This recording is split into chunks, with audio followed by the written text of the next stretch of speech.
What's up, everyone? Welcome into Game Day Update. This is round one, game 4. I'm Kelcey. That is Jessica. Benson, who will be on the radio today on ESPN radio for the Grizzlies. We're going to break down expectations, I guess, what to expect for going into game 4, a historic comeback story in game 3, two 25-point deficits erased.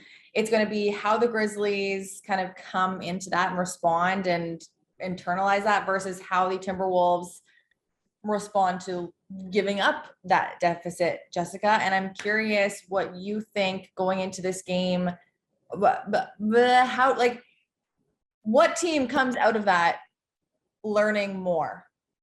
Yeah, that like sound effect you just made really sums it up. Like, I just got back from dinner and my fiance Chris and I were talking about it too. Like, you just really don't know. And that's not helpful for a video that's supposed to analyze and dissect what this matchup is, but you really don't, because for the Grizzlies, in an epic comeback, for the Timberwolves, it's an epic collapse. And when you look at how that team folded in both the second and the fourth quarter, but especially the fourth quarter, because it was the second time they did it and were held to just 12 points, you think, wow, that really sucks the soul out of someone. But on the flip side of it, it also could be the fire that they need lit under them to push them into a space where they take it a little more seriously and they don't want to have that feeling again. And maybe Karl-Anthony Towns takes more than 4 shots and doesn't get into foul trouble. So you really don't know. For the Grizzlies, that's where it's just so important for them to stay focused on themselves. Like, you can't come out with the energy level that they came out with at the beginning of game 3. Like, yes, it ends up being this tremendous comeback that we talk about, but it was really close to being a much different storyline for this Grizzlies team if they hadn't completed it on the other side. Okay, let's talk about those starts then, because this was similar to game 1 where the Grizzlies came out and it had a lackluster start. How do they avoid that, do you think, in this game 4? You got to have an attitude. And I never like to give the crowd too much power in a situation, but I do think that crowd at Target Center was fired up. Like, this is a group that hasn't had a ton of playoff experience there. Everyone was really into it, and it felt like it was the entire Timberwolves crowd against the Grizzlies. And weirdly, they usually, or we've seen them often, like, play up into that and kind of give it a little extra fire under them, but instead they were shell-shocked, which it just didn't look like the team. I don't know if perhaps there was also an element of Taylor Jenkins having to make the hard, but as we've talked about extensively throughout the series, necessary decision to get someone other than Steven Adams into that position in terms of guarding Karl-Anthony Towns. So if it just shook them up a little bit, not having their usual starting 5 out there and inserting Kyle Anderson into the mix, and then again, coming out of the half, they saw another situation, both to start the game and to start the second half. They went 3.5 minutes without scoring. And in the second half, it was Brandon Clark who was with that starting group. And Brandon Clark then ended up being one of the primary reasons they were able to win that game. So they just have to feel more comfortable earlier, I think, is the biggest key. Okay, fair enough. Let's digest a few things. I'm going to dig into like 3 different things. We're going to call this good to go, and then we're going to head to the game. Rebounding, Jessica. Every team that has won the rebounding battle in the first 3 games has won the game.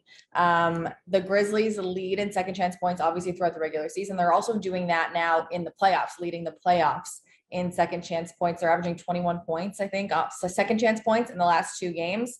Obviously, Jaren Jackson Jr. gets rebounds, but when he's in foul trouble, it's been Kyle, Brandon, Xavier, these guys that are coming in to guard Cat. If you were to take a stab in the dark, who needs to have a big rebounding night tonight in order to help the Grizzlies win that battle and essentially help win the game? You know, this isn't like any government secret, but Jaren Jackson Jr. has to stay out of foul trouble, and he needs to be the best version of Jaren Jackson Jr. We haven't seen him perform at his greatest in this series yet.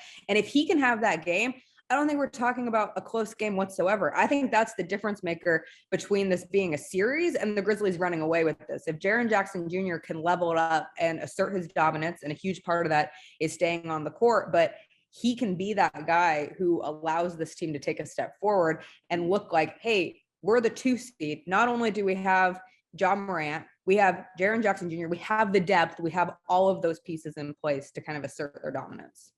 And I think we may know this sooner or closer to tip when this video might come out, but Dillon Brooks right now is questionable. How does that affect the Grizzlies going into this one defensively?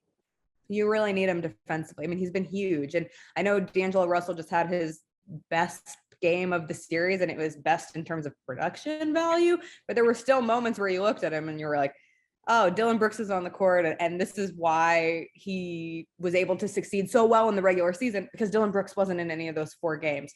So it would be a blow to the Grizzlies defensively, but luckily it has really felt like a full team defensive effort throughout this series when they have not in those quarters where they gave up 39 and 32 and all that jazz. And then offensively from Dillon, like, you haven't necessarily gotten your best offensive Dillon Brooks games. So there has been a collective effort where perhaps it wouldn't be as detrimental to getting points on the board. On the offensive end. Yeah. Okay. My very last question to you. Who on the Timberwolves most scares you going into this game? Is it Cat, who probably should, but has not really shown up at four shots, more fouls than shots in 2 of the 3 games? Is it Anthony Edwards, who looked like he might have had a little knee problem? Is it Pat Bev? I don't know why we put Pat Bev into there. Is it D'Angelo Russell? But who scares you the most? Who should the Grizzlies definitely keep an eye on going into game 4? I know we keep getting sucked into the Pat Bev, so scary. And like at the start of the game, you're thinking, oh, it's going to be his game, and then he misses 5 threes and bricks a couple that could have allowed them to get back into it late. So it's like, okay, chill, everybody. Karl-Anthony Towns went home, drank his wine. I would be afraid if I had seen more outside of game 1. I'm afraid of Anthony Edwards just because of the attitude factor of it, right? Like, this is a guy who went to other playoff series last year, soaked it all in, was like, man, I hate being out of this. I want to be playing basketball. And so with them facing their last game on their home court, if they lose tonight, chances are Grizzlies come back, win game 5 here at FedEx Forum, this thing's over. So he wants to have the opportunity to extend this for his team. They kind of live and die by him at this point. He gets in a little heat check mode sometimes, but when he's on, he's on. And we've seen that. So it can be scary when that confidence builds throughout a game and it doesn't level off. We know what Anthony Edwards can do. Yeah, perfect. I agree with that completely. Jessica, thank you so much. Go get ready for your game. Jessica will be on ESPN Radio if you are listening in your car, at home, wherever you want to be. And if you're watching on TV, make sure you're tuned in to Valley Sports Southeast.